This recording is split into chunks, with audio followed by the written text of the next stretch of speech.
Nung dumating po sila, kinabahan po ako. Di ko po alam kung anong gagawin ko. Kasi nga po, ang gulo-gulo ng quarters. Kasi maglilinis pa lang po kami. Ay, nakakahiya po talaga. Ang dumi-dumi ng paligid, parang wala nakakahiya. Parang wala na akong ihaharap na mukha. Natatandaan niyo ba kami? Sa amin kayo nagsimula, di ba?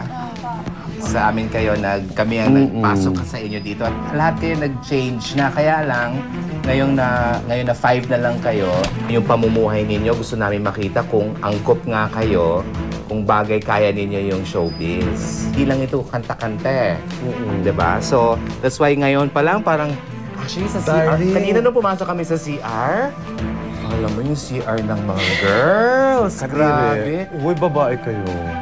Nadidiri ako. Kasi reflective ito na pamumuhay ninyo.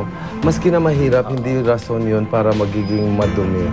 At saka kung titingnan ninyo, yung bahay ninyo talagang well-appointed. Ang ganda, Pero it's really how you maintain.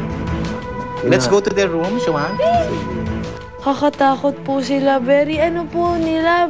Sobrang strict po nila pagdating po sa kalinisan. Bukas abangan ng disciplinary action na ginawa ni na RC at Georgie upang turuan ng leksyon ng mga protege.